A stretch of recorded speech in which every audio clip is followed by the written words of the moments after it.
When I was young, I was influenced by Baburao Narkar and Baba Kadam, both writers who wrote dime novels, detective stories, light, fluffy stuff. One edition every week, some of the most published authors. And they certainly contributed to The Forgotten Daughter, that influence. Then later, I was struck with Raymond Chandler, and my main character Vishy is kind of largely modeled on Philip Marlowe in some ways. The city also, to some extent, the air smells clean because all the pollution and the dust is washed away, and you start to see the underbelly of the city, if I can say that. So for me, Mumbai in the monsoon actually plays a large role as a character in the book, in a sense. Rishi moved to a dusty corner of his own small room above the bookshop, a place he hadn't Right. touched in years. He pulled up a loose floorboard. Inside was an old oilcloth wrapped bundle. He unrolled it. It was his go bag, the ghost of his former life. It contained stacks of cash, a set of fake identity cards, a compact first aid kit, and a small, heavy, brutally efficient Israeli pistol, along with two extra magazines. So immediately we know that this guy has a huge past, and he Yeah. had a lot of skeletons, which was quite apparent. So Mhm. a bit about him. Are you planning something, a spin-off or something? Do you want to tell the readers more about the backstory of this character? Well, I'm actually planning um, two more books featuring Vishy as the main characters, Okay. and some of his backstory will be revealed. I mean, there are references in this book to him getting shot by a sniper in Balochistan, etc., which Yes. is, Kamathipura, where Ruxana lives, is Yeah. the red light area of Mumbai. So that, I mean, if you're familiar with Kamathipura, then you would naturally draw that conclusion that she's a prostitute. Yeah. I guess what I wanted to do was, I wanted Vishy to kind of um, get hold of the end of a thread and follow that thread wherever it led, and as it unraveled. So actually, it wasn't, the original intention. It was not planned that it would be human trafficking and things like that. So I kept asking myself questions that, okay, so he's finding this girl, and in principle, if I want to show that there is a bigger conspiracy here, or there is a bigger, something bigger to talk about.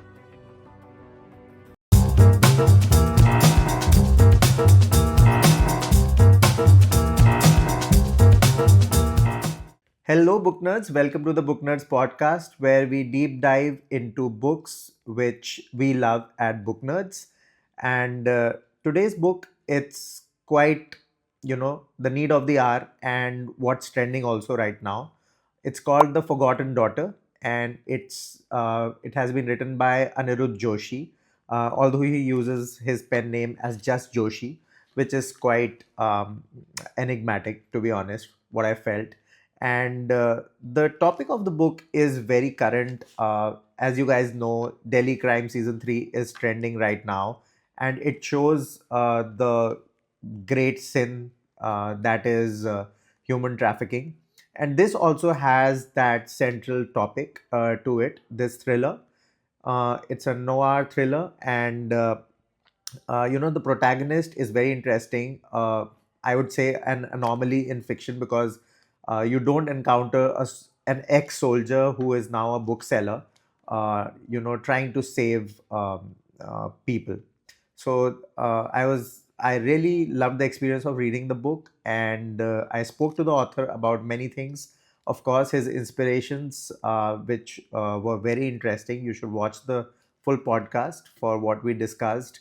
Uh, why he chose to write in this genre, and of course the setting of this story, which is going to be a multiple sort of series. The author told me that he's planning to write other novels in taking the character who is Vishy.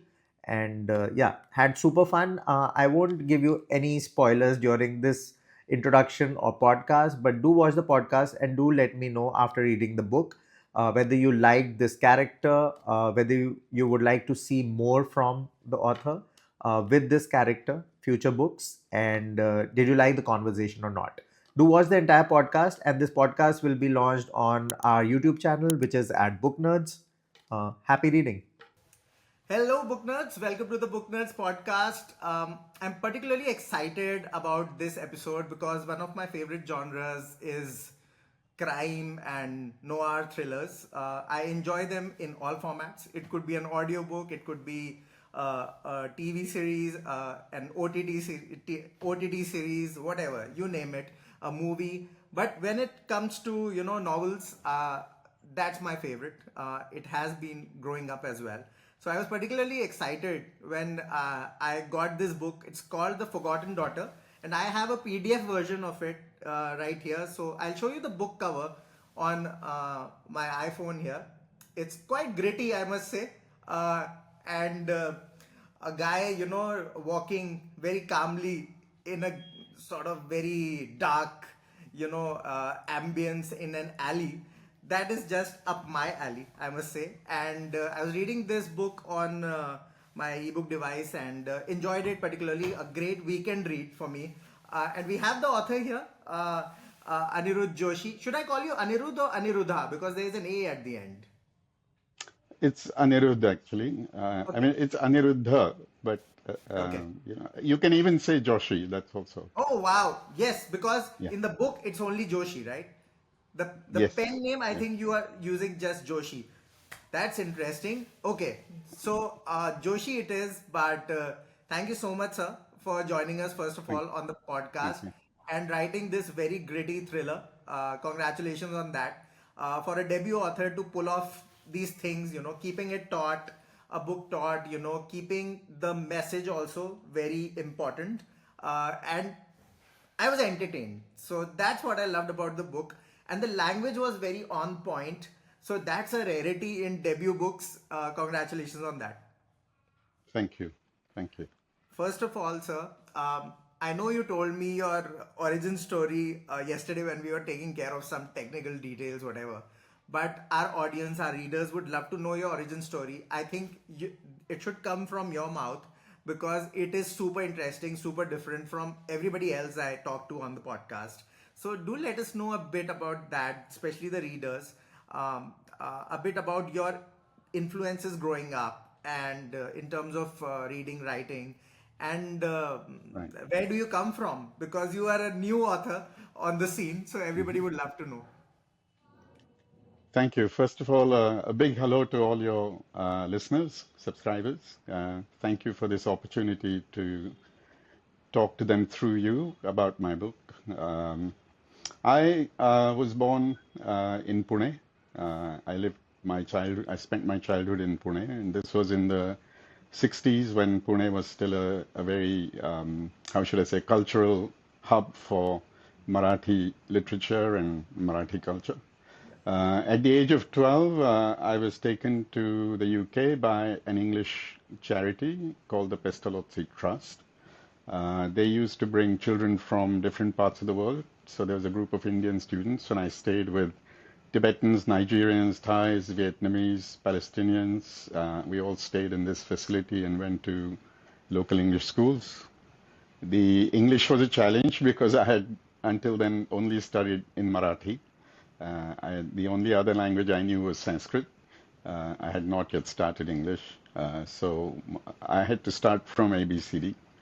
And in some ways, I think on reflection, that probably stood me in good stead because I never actually carried Indian English baggage, so to speak, right?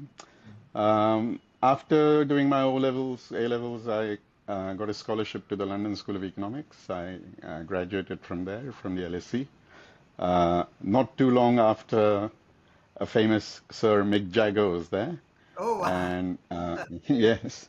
And in 1975, I returned to India and I joined State Bank of India as a probationary officer, a management trainee for those of you who are not from India.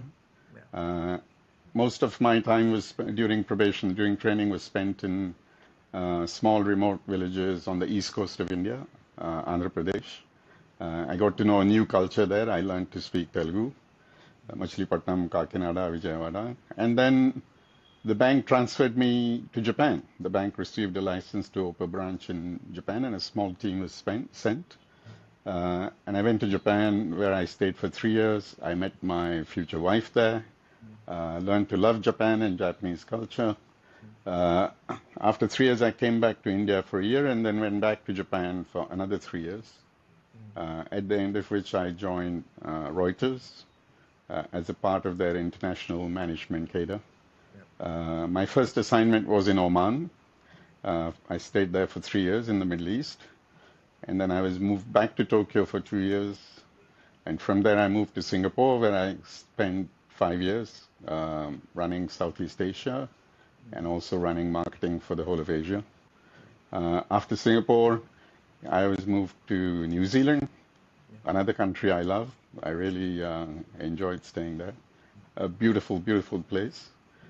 Spent 3 years there, and then I moved away from Asia to New York. So I stayed in New York, followed by Palo Alto in California, working with some of the top technology companies that Reuters had invested in. I left Reuters in 2003, and then I worked for 10 years for a high net worth Indian family, initially running their 3,000 people BPO in India, based in Mumbai. That BPO is now part of Accenture. Subsequently, I was based out of Philadelphia, running their marketing for their various businesses as well as their personal branding. So, for example, I wrote the speeches that the CEO gave at Davos. In 2013, I left them, and for the last 10 years, I've been pottering around trying to do a portfolio of things. So I've had a few startups. I'm a part of SCORE, which is a US mentoring organization, and I mentor 5 small startups in the US. And I've been attempting to write. I've been writing for a while, but this is the first time I've actually felt something good enough to publish. So that's kind of the potted biography. In terms of influences, I think they range, um, very widely. When I was young, I was influenced by Baburao Narkar and Baba Kadam, both writers who wrote dime novels, detective stories, light, fluffy stuff, one edition every week, some of the most published authors. And they certainly contributed to The Forgotten Daughter, that influence. Then later, uh, I was struck with Raymond Chandler, and my main character Vishy is kind of largely modeled on Philip Marlowe in some ways. I also enjoyed, I don't know if you've heard of an author called Giovanni Goreschi, an Italian writer No, I who, haven't. No, I haven't. uh, yeah, he wrote a series of books about this little village in the Po Valley in Italy, and essentially the friendly competition between the local priest and the communist mayor of the town. Okay. I would highly recommend them. They're very Wonderful. amusing books. Yeah. Yeah. An excellent example also of how people with vastly different ideologies can still cooperate, as long as they retain their humanity. You Yeah. know, the, I think it's excellent. And yes, so these are some of the influences in my writing. Also, the time that I spent in Reuters, although I was not a journalist, I saw Yeah. how journalists work very closely. Yeah. And I think that had an impact on how I write or attempt to write. Yeah, I think that sort of journalistic streak, I should say, showed up in the book, in the narrative, because it Right. was like a very no nonsense kind of, treatment to the narrative. And it was, and you earlier mentioned that your, since you went away to the UK, and the Indian English sort of, influence didn't really happen to you, and you could Right. sort of, think in English perhaps. Am I right? Or you were still thinking in some other language when you were writing back then, or later perhaps? Uh, well, when I wrote this book, it was certainly I was thinking in English. Okay. There are times when I think in Marathi, but those are more emotional, family matters and things like that. But Okay. I would say by and large, I think in English. Yes, yes. But we would love Uh, to. I mean, I wanted to say this at the end of the podcast, but we would love to see a Marathi sort of version of this. It would be super interesting, I believe, because Marathi books are doing well right now. So yes, perhaps yes. if you can do that for the readers later. I'd love to try that. I'd love to try that. Yes, but in a little while because I'm now busy with the second Vishy novel, Absolutely, which should absolutely, yeah, yeah. absolutely. I think, yeah. So let's get dive a bit into the book. The origin story is super interesting. It's You have mostly not lived in India. That makes it more interesting because you are writing about things that are happening in India. You have a sort of third person perspective on India, perhaps. That is quite crazy. Uh, so the bookseller-soldier protagonist that you came up with, that was Right. something which was really enticing for me because I love everything that is about books, especially Right. bookshops, booksellers. I'm Yes. obsessed Yes. with them. I go to every damn independent bookshop wherever I visit, whenever I'm traveling. I try to explore them, the history behind them. Uh, Hmm. this is quite a different sort of treatment, an anomaly perhaps in fiction, because a bookseller and a soldier, that's odd. So tell us a bit about the world that was created around this protagonist. Uh, yes, I know that building is something that is commonly referred to nowadays, especially with virtual reality and multimedia, etc., etc. I think uh, first thing is that every place mentioned in this book I have been to. So, Wow. these are places familiar to me. For example, Cafe Bodega, which comes at the end of the story. Yes. I used to live in Panjim on Altin Hill, and that was the place I used to go to for breakfast. And, I've been to VT Station, I've been to Kamathipura. So I was really, in some ways, I was stripping away reality rather than Right. building a new world, so to speak. I mean, it's Right. not in the sense of, Lord of the Rings, but, Yep. I had to create how should I say, the world that my main characters inhabited, so to speak, and Yeah. the emotional landscape as well as the physical landscape, both were. And the other aspect of this world building is that, I find Mumbai in the monsoon fascinating. Oh, I yes. mean, it must be the only city in the world that is invariably, predictably battered with rain every year. I mean, it's not like an earthquake that you can't predict. I mean, it's coming, kind of thing. And you wait for it. And also, I think the city also, to some extent, the air smells clean because all the pollution and the dust is washed away, and you start to see. The underbelly of the city, if I can say that. So for me, Mumbai in the monsoon actually plays a large role as a character in the book, in a sense. And there I kind of drew on Chandler because LA is a character in his books, Right. and in the same way, I wanted Mumbai to be a character here.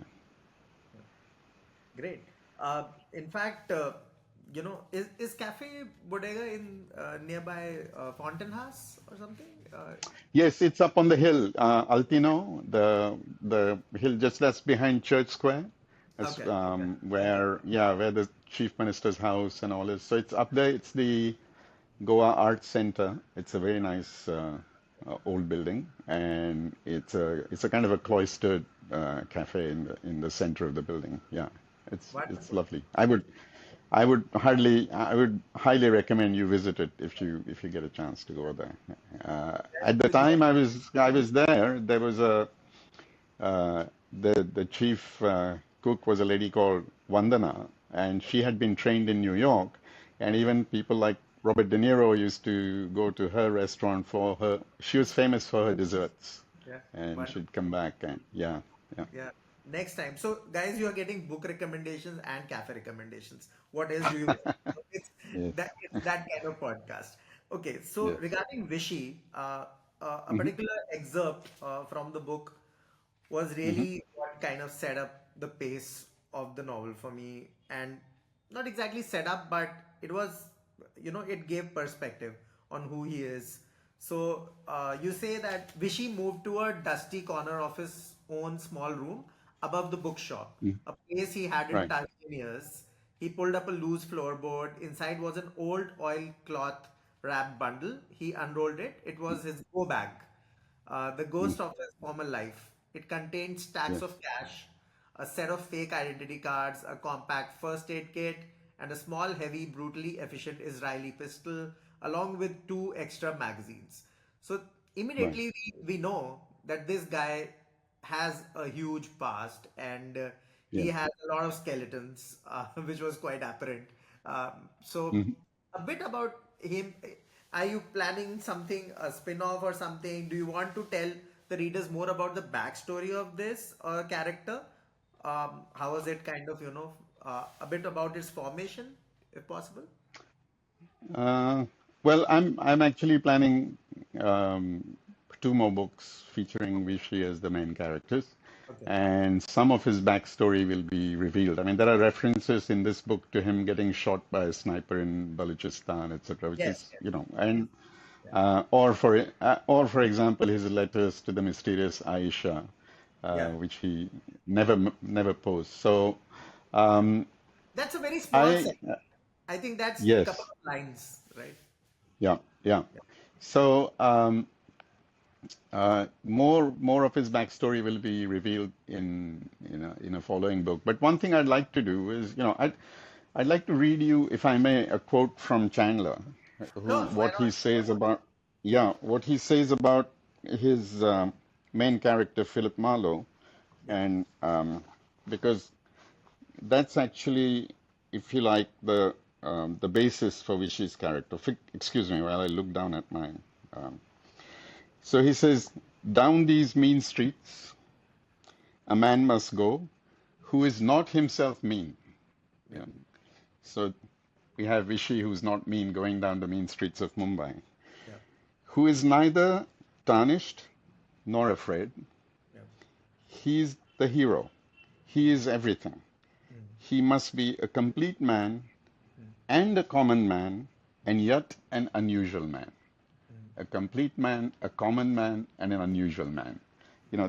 Those are the qualities that kind of, I was trying to Yeah. develop Vishy's character, keeping that quote in mind. I mean, I don't think I'm 100% following the quote because I had to make some compromises, but the way he moves around Mm. in a crowd, he could be, you know, just a normal, ordinary guy, Yeah. right? But he's unusual because he has this past and he has this secret stash, if I might call it Yeah. that. Yeah. And in a way, he's also a complete man because he's able to achieve what it is that he sets out Yeah. to achieve. Yeah. And he inhabits mean streets, but he himself is not mean. He's a man full of heart. So that was kind of the guiding principle, if I can say that. Yeah. Vishy, of course, is a composite, as Mm. happens with all authors. So I know someone who was in Army intelligence, Indian Army intelligence, Okay. and who shared many of his stories with me. So he's a part of the piece of the puzzle. Then the name Vishy is because one of my heroes is Vishwanathan Anand, Yes. Vishy, the great chess grandmaster, and that's why the nickname Vishy also is, it's a common Marathi Vishy nickname, but it's also is if you like, a tribute to someone whom I admire. And Vishy himself is portrayed as being a bit of a chess enthusiast. Oh, So yes, there are a number of elements coming in here like that. great. It's fascinating, and this podcast is all about that kind of, unraveling what the author has done behind the scenes. My next question is about, you have mentioned Dharavi in the book, and a particular Hmm. sequence shows the entire. You have described it beautifully, and it is sometimes, I was reading it and I was getting so uncomfortable because I could really Yeah. sort of, imagine myself walking the streets. And so uh, you have said that you have been to, all these places. So Yes. have you had the chance to visit these areas, the slum, and what do you feel about the humanness or lack of it, uh, of Hmm. these places where people are surviving, but you know, it's we have the privilege to just comment on that, but people who are actually living it, it's so hard for them, right? It is hard. It is hard. But one thing is that Dharavi is an extremely industrious place. One thing that I think people are not aware that it's not simply a place where people live, but there are small industries there, there are handicrafts. I mean, I went there actually to buy some leather jackets, and there's a lot of leather work that happens inside Dharavi. Right. My driver at the time, he was staying in Dharavi, so he was kind of my guide, if you like, and he had migrated to Mumbai from UP, and there are a lot of Mumbai is people from all over the world practically are in Mumbai, and so he was my guide. So it struck me that there was definitely it was physically a very difficult place to live. I mean, I mean, even for me to see it was not comfortable.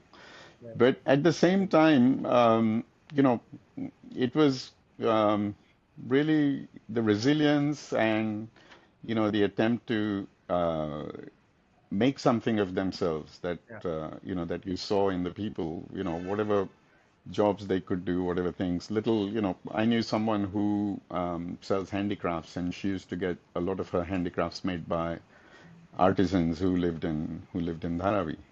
The other thing is that I mean Mumbai has a lot of these slums, just like many major Indian cities do, and there is a kind of a symbiotic relationship. So I lived for some time in Powai, in a very well-to-do neighborhood, Yeah. but then nearby there is this slum area called Parkside, and my maid, the security guys at the building, etc. They used to live in that slum. So the rich and the slum dwellers kind of live off of each other in the sense that you wouldn't want to have a maid who has to travel 2 hours to get to work, and so it's on the one hand, I mean culturally it's like two Mumbais, but um, economically they're kind of joined at the hips. Yeah. So it's quite interesting in that sense.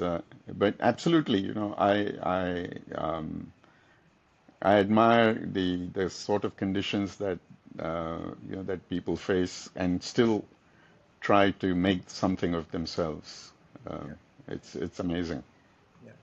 It's actually quite a parallel, and since you have lived in New York as well, you would realize that, we got this hip hop movement, from in New York and Right. in Mumbai recently, very recently, where a lot of, people from Dharavi, these slum areas, kind of made this, like, they told their stories through rap and, Yes. are Yeah. making it Yeah. like throughout the globe. I mean, there are several rappers who came out of these places and are now so popular, and they have become icons, pop icons, Yes. sorry, Yes. rap icons. So Yeah. that, Yeah. I think, even, I mean, it's not literature exactly, but I Hmm. would say any form of writing is Hmm. expression. So it's Yes. just that adversity perhaps has given, birth to such talent and, raw sort of emotion, Yes. perhaps. Yeah.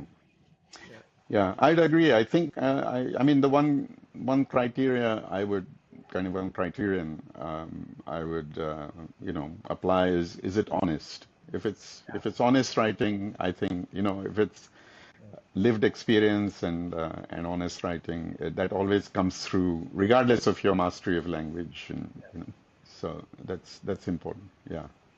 That's absolutely true. I think if it's organic and coming from the heart, the language kind of goes, in the background and it's all a blur then.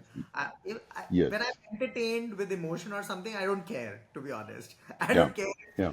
the author has used what kind of words, if there are difficult words or not, or there is kind of, beautiful grammar in there. I don't care, to be Right. honest. I just Yeah. want to be, Yes. uh, regaled in that Yeah. way. Okay. The core of the book is about this girl who is, taken away, and uh, in fact, this little two couple of lines from the book is where it all sort of starts. The ball rolls. The vast grinding machinery of the city didn't have a gear for a girl like Meher, a girl whose mother Yes. was a name in a police ledger under the heading of prostitution. She was a statistic waiting to happen, another forgotten soul swallowed by the metropolis. And this is quite a heartbreaking line as well at the same time, because we all know that our system doesn't really care for such people. They are relegated to perhaps, uh, you know, uh, they don't have many rights. Their voices are never heard.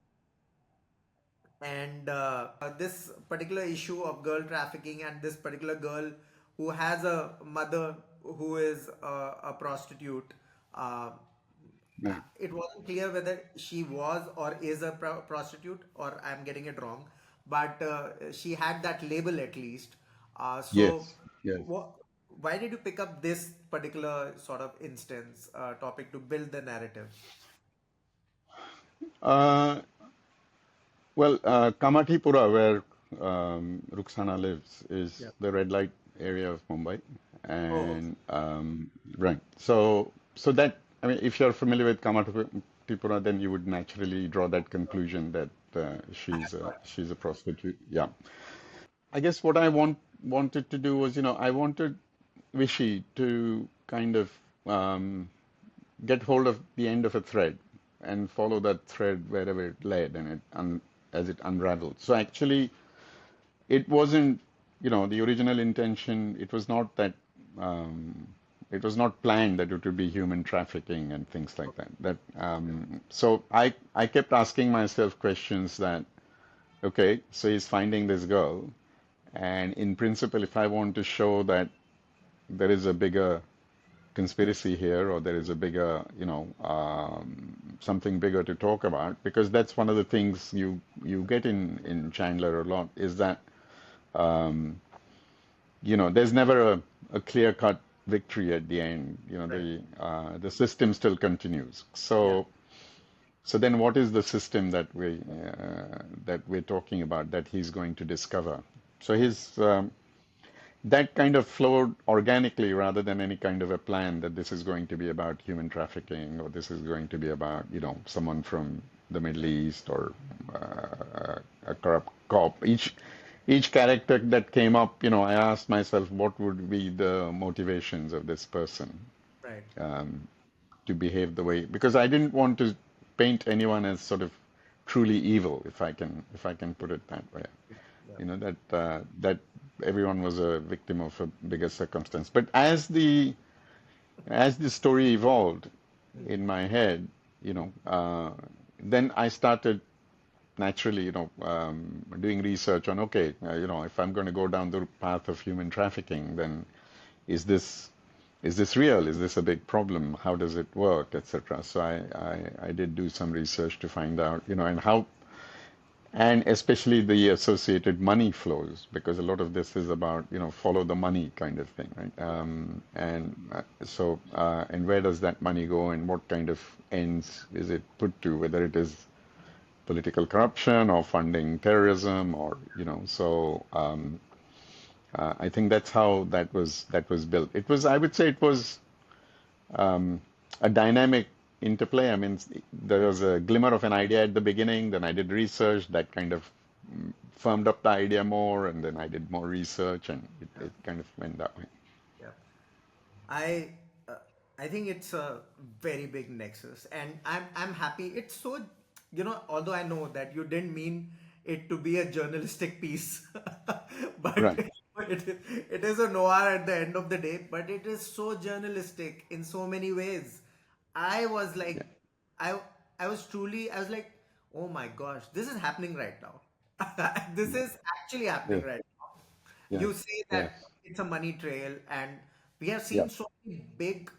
I remember a big political leader being involved in something like this, and she Right. got away with it. She got away with it. Yeah. That's the sad part, Yeah. and I can't name because for obvious reasons, but it's Right. public knowledge, and you must have come Yeah. across all these things in your research. It's so evident Yes. that that's happening. But how does Yes. this system keep on running? Because you have talked about this system in the book as well, and you mentioned that you didn't want to put anybody like on an evil sort of pedestal and then kind of demonize the person, because when our readers read the book, they will realize that there are no right or wrong sides here, to be honest. Of Right. course, Right. there are some moral, benchmarks. They are always Yes. there, but Yeah. that's something which I really appreciated in the book, Yeah. which was like everything was had a sort of undercurrent, so that's something which readers love to explore. Maybe in the second reading Right. sometimes. We Yes. don't Yes. understand it in the first reading because we are having fun. But in the second reading, Yes. we go back Yeah. and kind of, oh my Yeah. gosh, this was Yeah. happening. Yeah. Okay. Yes. Great Yeah. setup of the Yeah. universe, to be honest. And Yeah. I I must compliment you on the name, the pen name you are using. It's so sick in a good way. Just Hmm. Joshi. That was something Yes. that is actually sick, because using the entire name would have been okay. It's okay. Anirudh Right. is fine. Yeah. Just Joshi. It Yes. makes it very enigmatic, and Yeah. I love it. I love it. This universe has been set Thank up beautifully. Thank you so much you. for doing. Thank you. But Yeah. and this is just, I didn't plan to say this. It's just raw things that are coming in my head, to be honest. Um, Sure. Yes. Another favorite part of mine was the Ganpati Visarjan sequence, the entire sequence. Right. Calling it a Right. sequence because it was so cinematic. I loved it. Yeah. The chase. And I would love to Yes. see it on screen as well. Although I enjoyed it in the book, I loved it. Right. And Yeah. I'm such a big, like, I read a lot of books, but I watch a lot of movies and OTT as well. So I'm on both Hmm. sides. So Right. what? How did you write it? Because it was so claustrophobic, right? I was Yeah. literally not able to breathe because so much was happening in that entire Yeah. sequence. Yeah. Yeah. Well, actually, Pune, where I'm from, is where the Sarvajanik Ganeshotsav started. It was started Okay, by Lokmanya Tilak, okay, and and uh, I would say that the Visarjan procession in Pune is, if anything, far more hectic than the one in Mumbai. The one that I wrote about. And I've been inside there because I have cousins who play drums in the bands, etc. So wow, I've experienced it firsthand. yeah, And one time, I'm a bit of an amateur photographer, so one year I took the camera and ventured into the crowd, and it's just I got a set of amazing photos. But it's just you know sheer exuberance, taken to the extreme, kind of. I mean, it's if you think of a marriage barat and hmm, multiply it by like 1,000. That's what the wow, Ganpati Visarjan procession is like. It's just and the whole city is out there. The idols, and there is a lot of fervor, a lot of devotion. There's also a lot of passion. So it's yeah. There. I mean, I think everyone should experience it once in their life. yeah. My Honestly, if you sister haven't. has. She lives in Bombay Uh-huh. and she has experienced it first, Right. and Right. she actually did a documentary on that, on Ganpati Oh, Visarjan. okay. I Okay. think five, Okay. 5, 6 years Yeah. back. Do send us a couple of pictures if you have any of your photography. We would love to put here if possible. Okay. Otherwise, Sure. it's okay. But we would love Yeah. to post them here as well.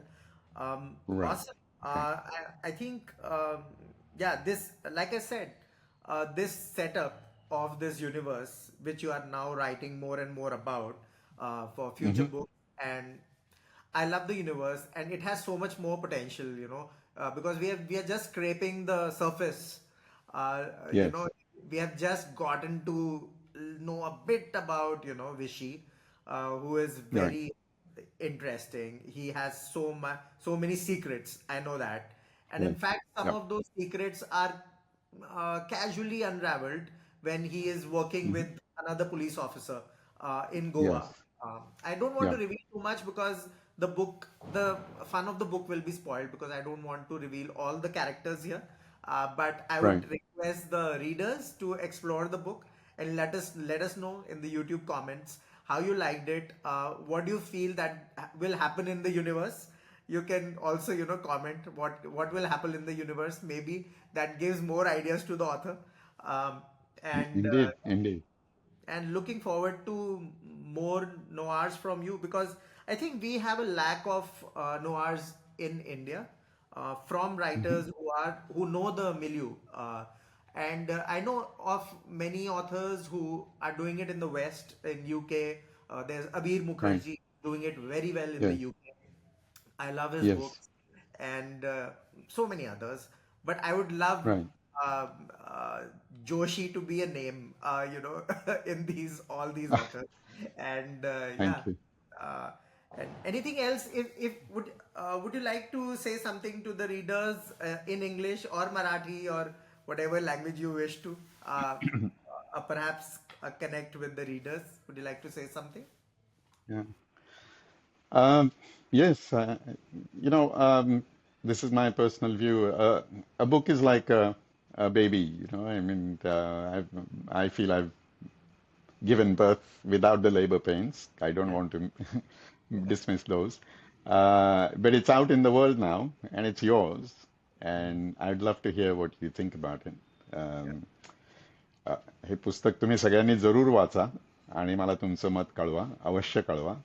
कारण एकदा हे पुस्तक जगात बाहेर आलं की त्याच्याबद्दलची जी तुमची मतं आहेत ती ऐकायला मला खूपच आवडेल, खूपच आवडेल. Thank you so much. Such a Thank beautiful note. And like I said, I'm wishing that the Marathi versions also come out. I know that it will just kick what I don't want to mention. I don't wish, but I, Yes.